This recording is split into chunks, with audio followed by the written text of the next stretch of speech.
in the, okay. Here's, all right. Start again. Just pick it up from, can you go back like 2 minutes? Okay, sorry. All right, so you give me shit about being appearances. Yeah, that it would have been more. No, I don't give you any shit. Go ahead. Oh, no, the deal is I had a strategy that I tried out during my open window period in the 80s. Yes. Where I tried to go out with women who I considered less attractive than I would have preferred. Thinking, this, and Ben Franklin expressed this theory. He said it was about heavier women. That you don't overlook going out with them because they're extra grateful. And this is also a thing, what's his name? A Beautiful Mind. John, he said, don't go for the most beautiful women in the room. Go for the second most beautiful, because everybody's paying attention to the most beautiful women, and that gives you a shot at the women that nobody else, that other people may not be considering as a strategy. So I decided, well, I'm going to go out with I'm going to try to go out with these women who probably not many people are considering.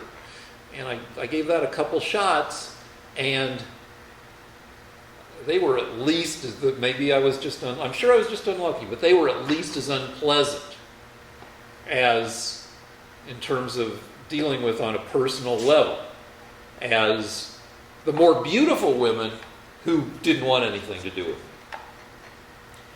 Well, I actually, there is a nugget of truth in something Rick said, and that is that an ugly woman it can be a bitch. A beautiful woman can be in other words, okay, I knew a fella, now I'll tell a story. Okay. I knew a fella that was very handsome, very charismatic, and he said, you know what, Lance? Never marry a beautiful woman. They're nothing but trouble. He married an average to below average looking woman, and she turned out to be a real bitch. And it was a terrible divorce. My point is that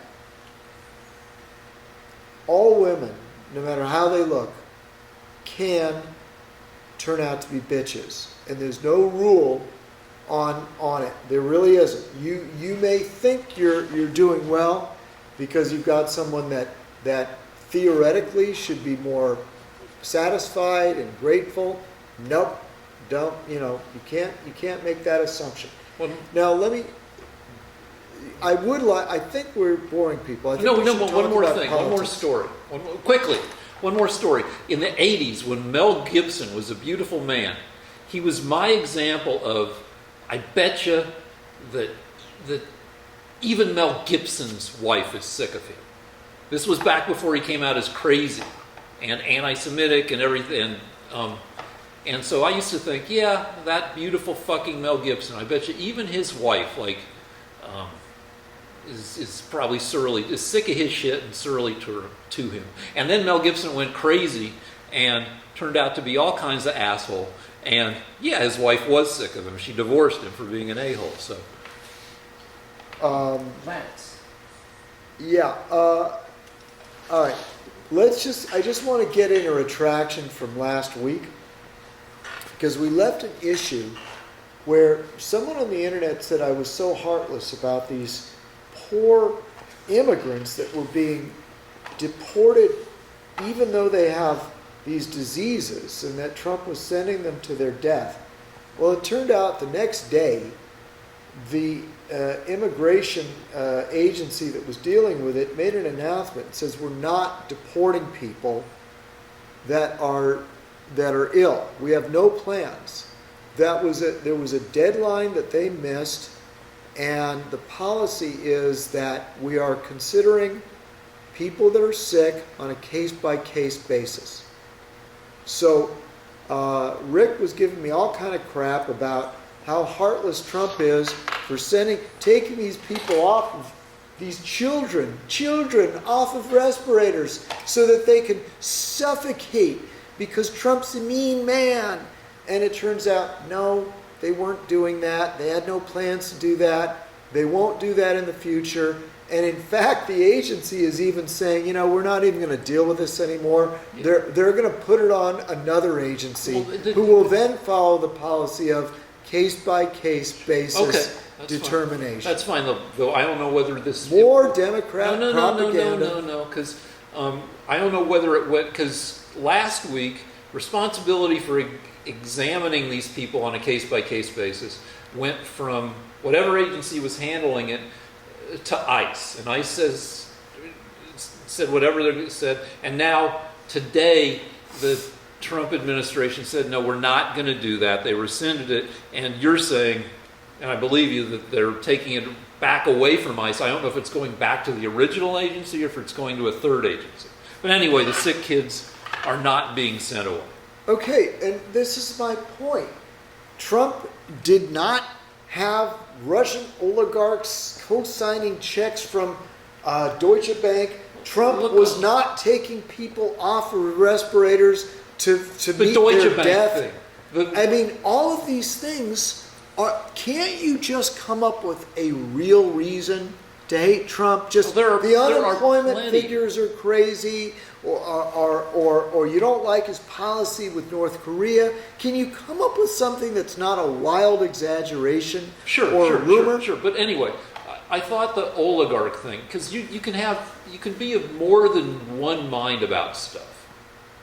In fact, your state of mind can exist in a quantum superposition of more than one thought. Not exactly a quantum, but the equivalent of a quantum superposition. And so one of my nebulous thoughts when this came out, or when Lawrence O'Donnell said what he said, was, yeah, that would be great, but it seems a little too good to be true. And I'll stand by that. It seems a little too good to be true, that there would be actual Russian oligarch signatures on loan documents. That just seems, well, that would be swell. But all right, anyway, what's the next fucking thing? By the way, you know what? Now that we did the business, I would just like to say, what do you think about Miley Cyrus dumping Liam Hemsworth, or is it Chris Hemsworth? I think it's Liam, but they've been together off and on. I mean, they pretty solidly for the last few years, but they had they had a rocky relationship. I think they maybe have been together for, I don't know, nearly 10 years, 6 years. I don't know. Anyway, but Go on, sorry. what do I think about it? No, I was going to say, what do you think of the Johnny Depp commercial being taken out? I don't know Johnny, anything about the it. frickin' Sauvage Yes. by, what's the name of It's Cologne Sauvage. Yeah, it's not Chanel, is it? Christian Dior, I think. Christian Dior has a perfume where Johnny Depp's out in the middle of the Arizona desert and he's doing like rugged outdoorsy kind of, except fancy shit. And then they cut to an Indian chief in full feathered regalia dancing, and the name of the fragrance is Sauvage, and people are like, you fucking idiots, like, haven't you, it's the fucking 21st century. You think you can get away with doing this Native American bullshit and calling it Sauvage? And it's just, I don't know, it's dumb. The same way that Pepsi commercial with Kylie Jenner stopping a street riot by handing a cop a Pepsi was dumb. Freaking, I don't know. You know what? I'm going to say something. Since sometimes our show gets boring, so I think what makes our show interesting is that we talk very openly. I have actually met in my life a few Native Americans, and I will say this: they are far closer in their reaction to things to people from earlier eras in man's history than people of other groups. What are those reactions? No, I'm saying that they're human beings. Our cultures evolve. In other words, every country, every group has a slightly different take on how to behave and their values and their culture. And I will say that if you want to know more how early man was, I would say the Native Americans are the closest to that. That you will encounter in their reactions to things. I'll give you an example. Because you said, well, be specific. I would say that the Native Americans that I've met are more stoic. They are more practical in how they react to things. It's not good or bad. I'm saying that their early man was more concerned with survival. They didn't have their heads in the clouds about everything. They were, they had to take a very practical attitude about a lot of things. And the Native Americans I've met have had that. It's very interesting. So I'll agree with you to some extent. Not about the early versus later humans thing.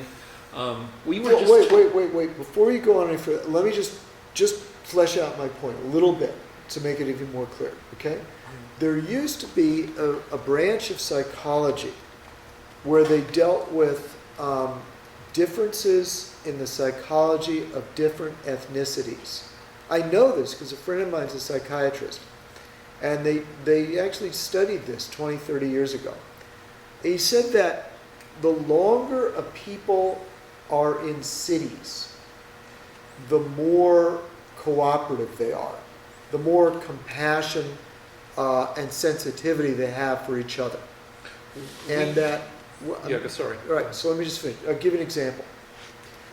Irish people are the most agrarian people in Europe, in Western Europe.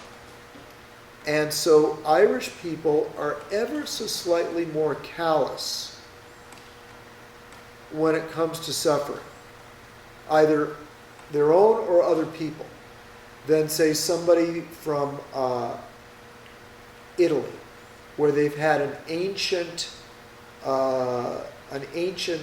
urban civilization. And what it comes from is the agrarian... you don't talk to anybody. The agrarian culture is a harder life, and it's probably less interaction. It's like LA versus New York. In LA, everybody's cooped up in their cars. In New York, in Manhattan, you're on the street and you're bouncing off of a dozen people every city block. So I've found East Coast people, New York people, to be more socially fluid and gregarious than West Coast people. Because there's more face. But so it's real. So what I'm saying is not so brain crazy. science kind of backs up some aspects of this. Researchers are now saying that emotions, as we experience them, are culturally based. We learn what our culture expects our emotional reactions to be to the common situations in life, and that your brain, is designed to prepare you for what happens next. So, what happens next is if the light is red, there are cars coming, so you don't step out into the street. And that's something learned. You're not born knowing about red lights. And similarly, people aren't born knowing exactly what emotions like love are. And the example in a book I read said, Schadenfreude is a fairly well-known emotion in Germany, and Americans have only known about it and started experiencing it when it's a product of cultural appropriation and more ambiguous characters on TV. Tell people what Schadenfreude is. It's joy at a rival's misfortune. It's like, seeing, like, I honked at these assholes because they did a U-turn in front of me where you couldn't do a U-turn, and they immediately got pulled over by a cop. I was super happy. Schadenfreude. All right.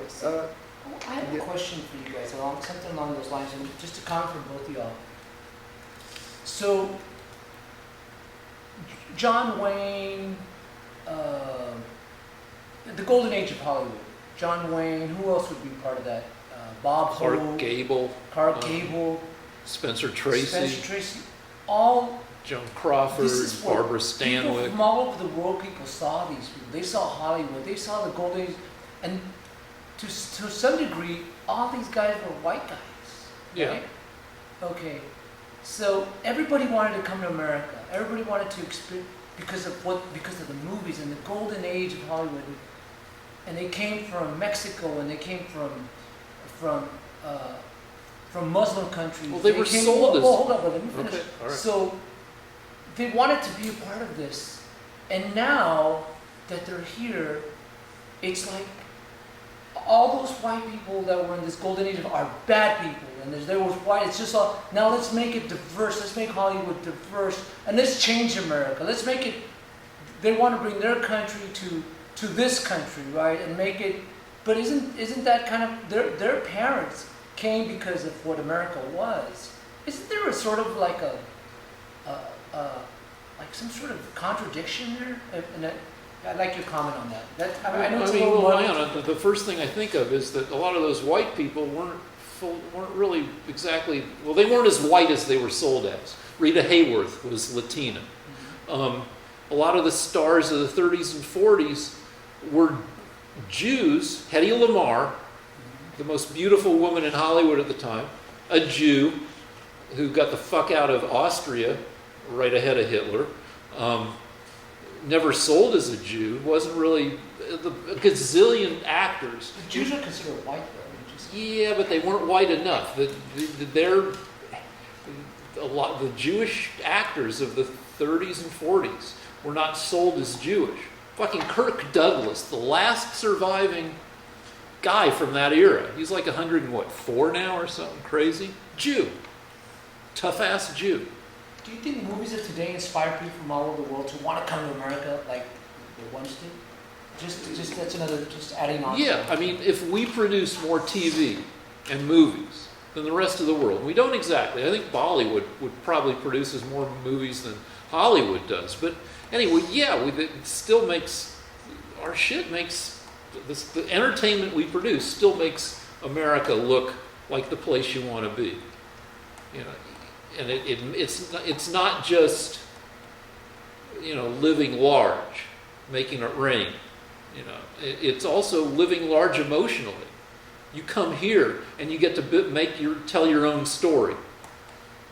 And in this democracy, and you get to have big love and big emotions, and yeah. If you're a conservative, you can't tell your story nowadays. You're not able to go into a campus and tell your story, are you?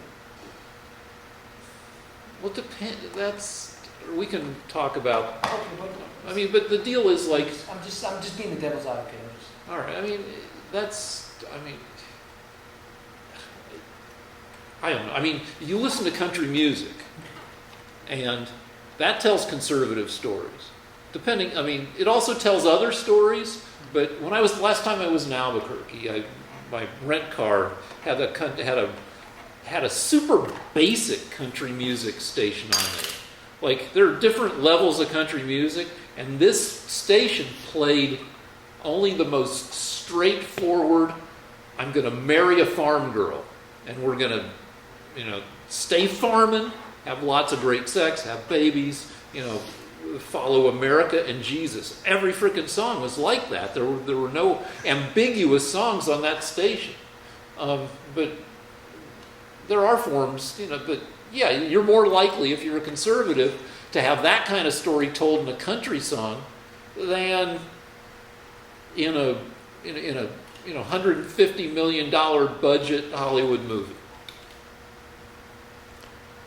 Okay,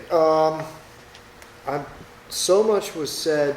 I would just like to announce that this week there was I believe it was on Fox, there was a little show, a little investigation, because it turns out that the Democrats are bringing in villages from the Congo. Now, I mentioned about the people from Somalia going to Minnesota and Michigan was getting people from the Arab world, but the Democrats have figured out a way of getting people in from the Congo, and there was actually a reporter that was interviewing these people from the Congo and saying, "How did you get here?" And they're saying, and the Congolese that were coming to America said, "It's none of your business," to the reporter. They are then shipped to Portland, Maine. And so they went to Portland, Maine, and they asked the mayor of Portland, Maine, "What are you going to do about these Congolese immigrants? Where are they coming from?" Well, we know they're coming from the Congo, but why are they coming here? Who's paying for it? What are you going to do about it? Because Portland, Maine now has more Congolese than it knows what to do with.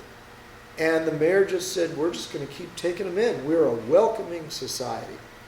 Well, that seems So- like So, let me finish my point. So, what the Democrats are doing, and I guess I have to say this every week, is they are bringing in millions of people from the third world who they know will vote Democrat.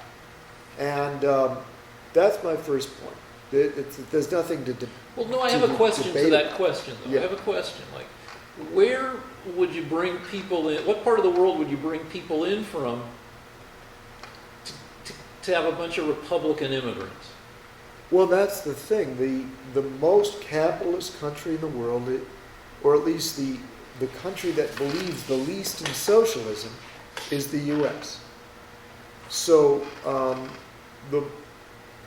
I myself, for a variety of reasons, wish to limit immigration to a trickle from the whole world. I don't care if it's Norway or the Congo or South Korea. I just think we've got enough people here. But the further you go into poverty-stricken regions, the more likely you're going to bring people here that will vote Democrat, I believe. But the statistics are 4 out of 5 immigrants from whatever country they come from, I don't know if it's poor or rich, it could be any country, 4 out of 5 vote Democrat when they get I here. take a survey at the gym. I walk through the gym, and everybody's got their own personal TV on the treadmills and ellipticals. And according to my survey of people who go to my gym, at least half of the people watching Fox News on their little TV are older Latinos. Okay. Well, it looks like Trump is getting a high favorability rate from Hispanics, by the way. So That it looks like he may cut into the Hispanic vote and the black vote in 2020. well, not the black vote, but maybe So this. there's one other point I'd like to make, and this is kind of controversial, but it's worth making because we're talking about cultures. Ann Coulter said something that shouldn't be controversial, and that is that the United States has a debt to the people of Northern Europe that founded this country, and not just in their tradition of government, but the Dutch, the Scotch, English, Irish, they brought with them the Protestant ethics, and the Protestant ethics emphasize freedom of speech, certain work ethics, how to treat women. Women have always been treated better in Protestant societies. So we have the right to a jury. So many things we got from Northwest Europe. So And so we do, if we lose that by bringing in people from cultures that don't respect those traditions, it'll be a very sad thing for this country. okay, so from the time, hold on, Oh, yeah, sure. from the mid 1600s until the early 1800s, roughly 16% of the people in America were African American slaves. 1 person in 6 was a slave. So do we have a debt to them? 1 person in 6. That's, you know. Oh, you've been reading the New York Times. No, I didn't read the New York Times because it's behind a But paywall. you read their reactions No, from other the things. deal, to explain. The New York Times ran this year, 2019, is the 400th anniversary of 1619 when the first African American slaves were brought to America. And so I wanted to know statistically, demographically, how important were slaves? And then so I looked up the figures, and just under 20% of America during slavery times, 20% of one American in 5 was African American or their descendants, but some of those were freed people, so it was roughly 16% or a little less than 1 person in 6 who was a slave, which, I mean, there were probably more slaves in America than there were people from France or people from Germany or... Okay. And your point is what? So you say Ann Coulter says we have a debt to the Northern Europeans, but at least demographically, we have a debt to the slaves, who were a huge chunk of our population. And also I think there's a multiplying effect in terms of the work you can get out of them, because you don't have to pay them very much. You only have to feed them and crudely and house them crudely. So you're going to get potentially more work out of them than you would from employees, because employees cost more from compensated employees. The fairly compensated. South America actually took more slaves than North America did. And the United States didn't really make advances until the Industrial Revolution. So in other words, don't interrupt me, what distinguished the U.S. was we freed our slaves and started to rely more and more on machinery. Whereas in South America, they had so much free labor, cheap labor, in the West Indies, that they didn't advance as much. So as far as what our debt is culturally to the slaves, blacks have contributed a great deal to American culture. I have no question about that. But I will say this, it's fascinating to me how the New York Times has decided to think of one more way to get people to hate America. And just as soon as they release the information, my brainwashed friend, Rick, nice guy, but brainwashed, is already on it. So when I say the U.S. has a debt to pay to the founders, he's immediately thinking about slavery. Well, that just gave me an aha thing, which is what the New York Times wants. Because the more people hate the more Americans hate America, the more likely they are to elect socialists who will overthrow the traditions of our country and give the Democrats what they want. Well, so great. Hold on, let me defend Northern Good job. Europeans. Let me defend Northern. I love the products of the scientific revolution. I believe in. I like science. I think it's the most effective governing philosophy that we've ever had. And you wouldn't have science or the scientific revolution if you didn't have London and the coffee houses starting in the 1600s. A bunch of smart guys got together in these coffee houses, got it all jacked up on coffee, and developed a scientific method. So I can't argue that we don't. I don't know if I'd use the term debt, but well, not just Northern Europe, it goes all the way down to Italy, but of methods that were developed in Europe from the 1500s on. Who's actually that began my? Are we recording? The Greeks began my tradition, and the difference between Greek art and art of other cultures, say the art of India or the art of Cambodia, the art of Africa, is that the Greeks were the first people to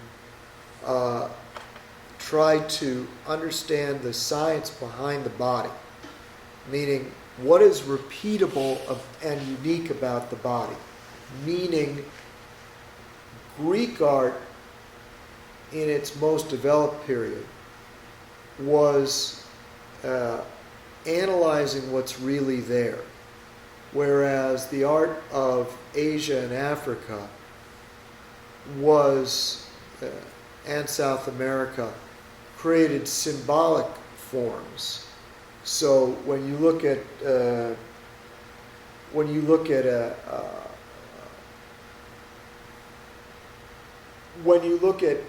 at ancient art from, say, Egypt, you're still looking at a symbolic form. They aren't really analyzing the anatomy, but the Greeks began, because of their love of science, I believe, no one's sure. They, as a matter of fact, Socrates was a stone cutter, which meant a sculptor. They started to analyze the forms of the body and then recreate them the way they really were to see if there are any patterns in the anatomy rather than using symbolic shapes. And the first practitioners of true realism were the Romans with Roman portraiture, where they were doing really, really accurate likenesses as opposed to faces and heads that were idealized so that people would look better or more like a symbol of or they were what just a face simpler should to be. do. Under the early Christians, art went to shit. Well, that's probably, there are two explanations for that. The first is some people say it was because the Christians wanted to de-emphasize the body and be more spiritual. I think it's probably because the art schools were destroyed during the Dark Ages. But you don't get truly... Because you need somebody teaching technique in order to do things that are convincing illusions. And if the Visigoths came to your town and killed the art instructors, that would be a way of shutting that down. Also, but you get really kick-ass art with the discovery of perspective, the rules of perspective in what, the 1400s? I would say, I don't know the exact Around years. in Italy or the Italians did, yeah. And then you get people using the scientific method, which is, if we really want to know how bodies work and what they look like, you cut open dead people. It began to study anatomy, yeah. So, all right, let's do Science Corner. Our director pointed out that a woman attempting to set the world land speed record which means in a car, a rocket car, died when her vehicle went out of control at 516 miles an hour. It did one of those $6 million man things. It just flew into pieces.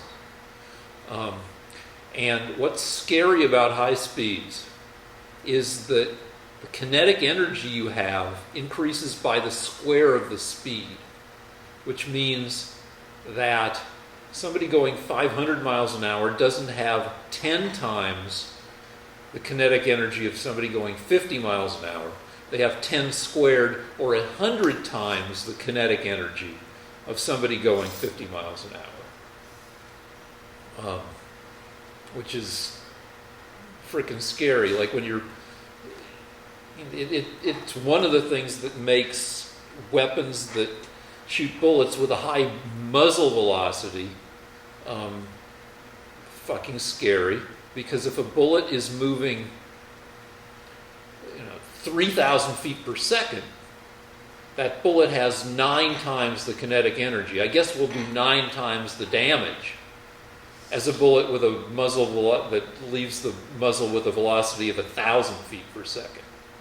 And it's built right into the equation E equals mc squared. Energy, the E on the one side, equals mass times speed, the speed of light, c squared.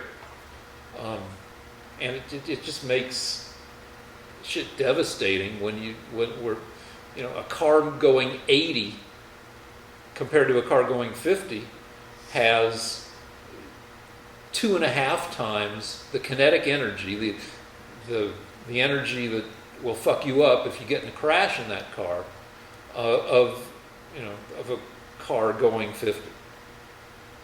The end. What's next? If Well, anything? I think next is the end of the show All right. because it's 1:30. Okay.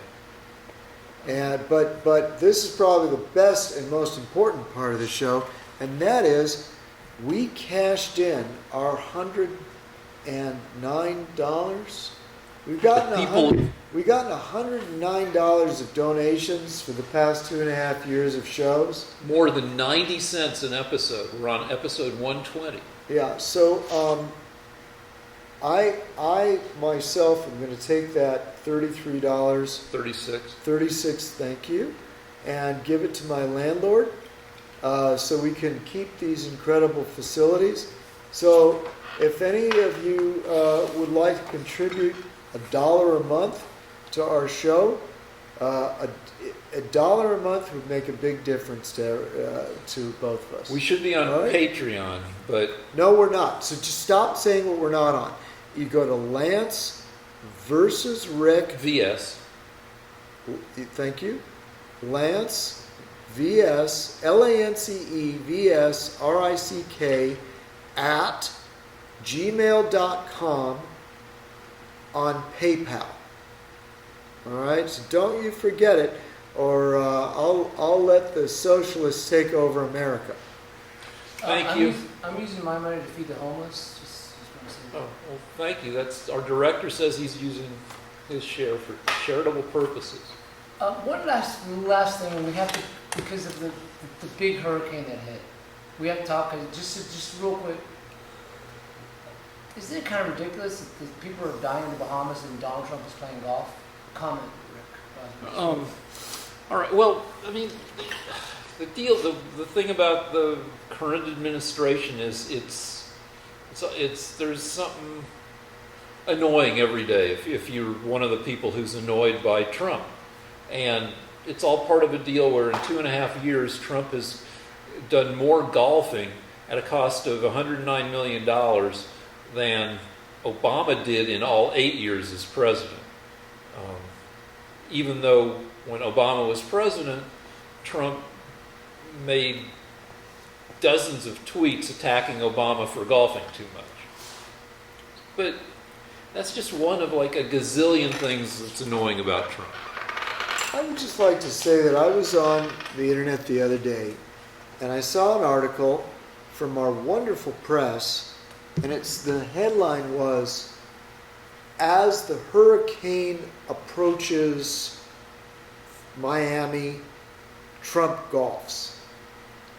And I thought to myself, what a disgusting, biased, dirty little trick that the Democrat media, I think it was NBC, have to come up with.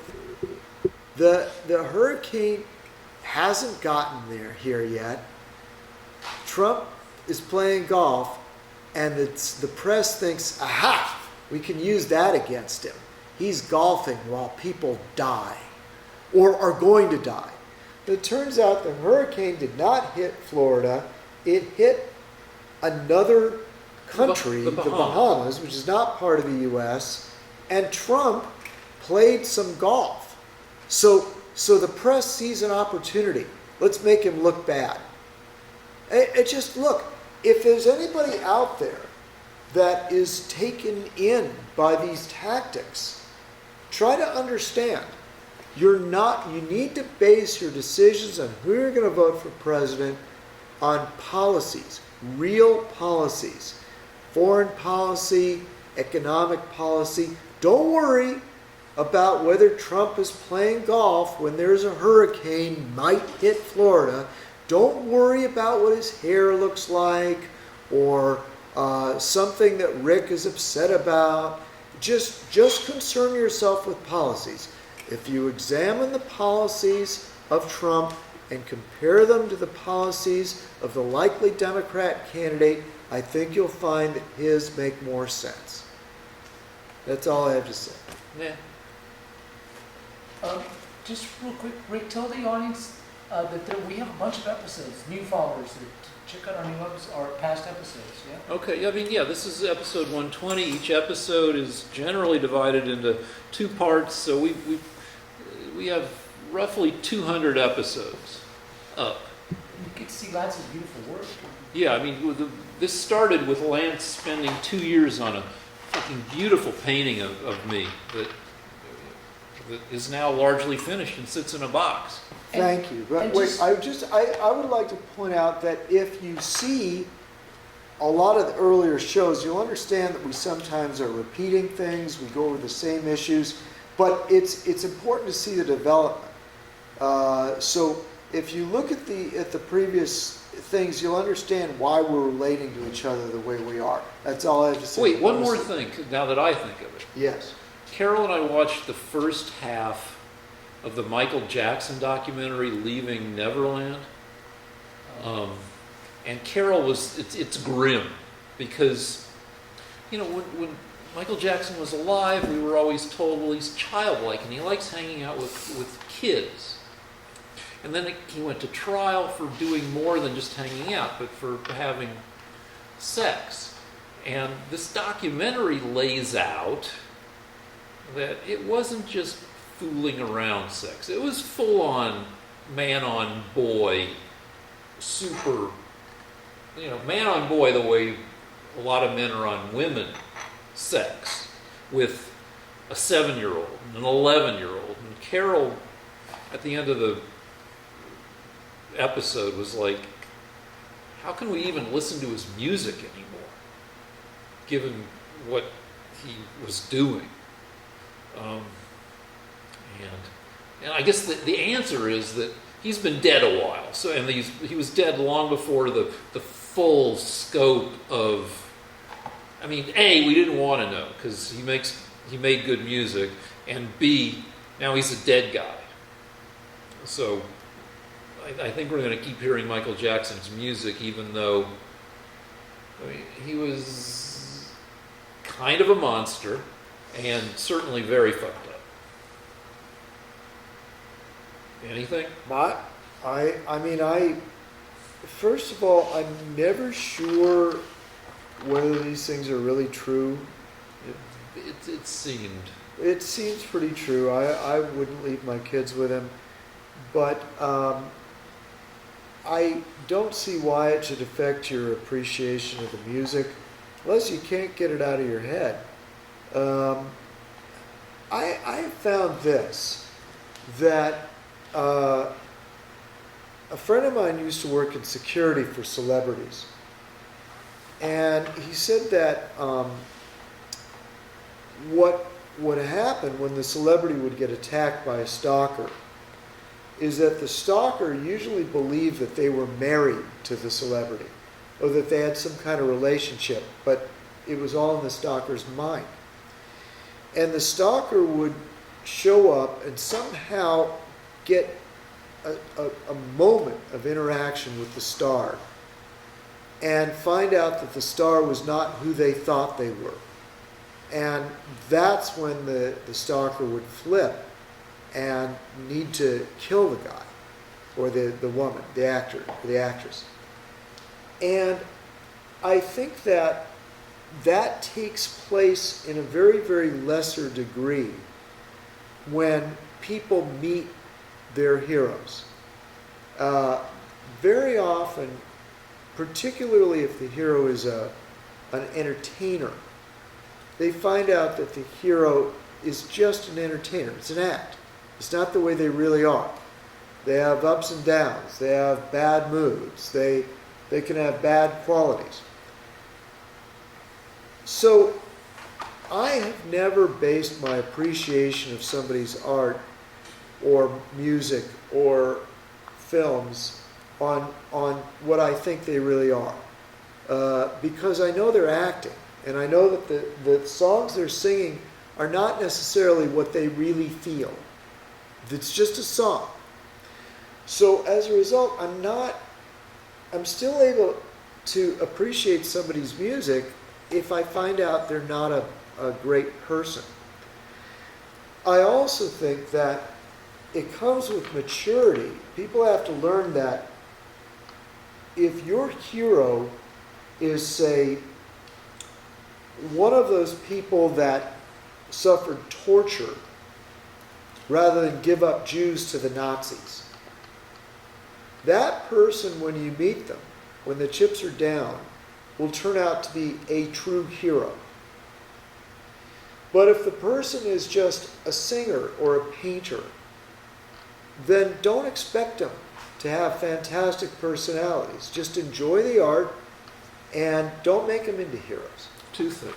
One is, and this comes from my former boss, which is, when you meet a celebrity, our standards for celebrities, because we've heard so much about celebrities acting badly, that if they just treat you like a regular person would treat another person, you leave the encounter with the celebrity thinking they are the greatest person ever. That's thing one. Thing two is, you mentioned, stalkers thinking they're married. Michael Jackson actually held a little wedding ceremony for him and one of his victims, I think the 7-year-old. And later, now it's 30 years later, and the victim showed off the wedding ring. And also a little jewel box where when he was a kid, when he was a 7-year-old, the kid liked jewelry.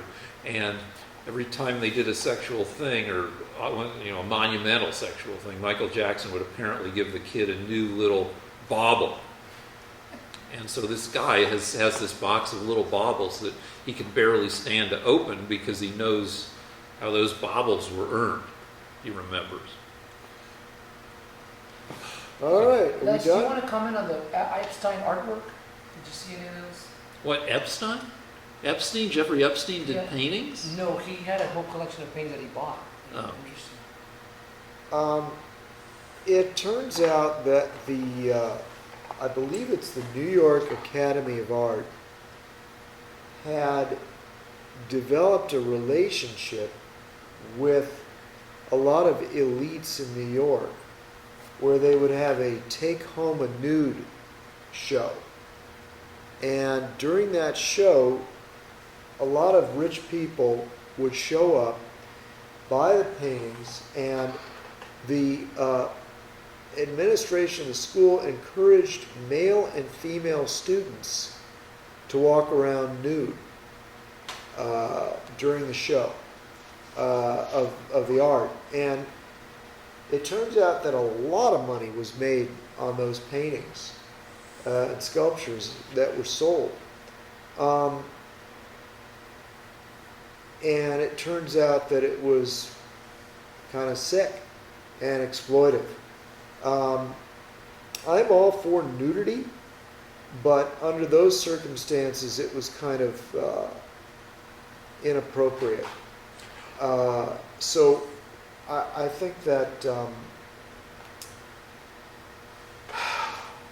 it's getting harder and harder just to sell paintings to people because they like your paintings. And people are doing anything to sell art these days. And that's, if I'd known how difficult it was just to sell paintings like you would sell a piece of furniture, I don't think I would have gone into this field. It's just, nobody just says, that is a meaningful work of art to me and I'm willing to spend a few thousand because it matters to me. Now you got to jump through these crazy hoops to sell a painting. I think it's a shame. Two things. One is, you said selling paintings is not like selling furniture. It's exactly like that.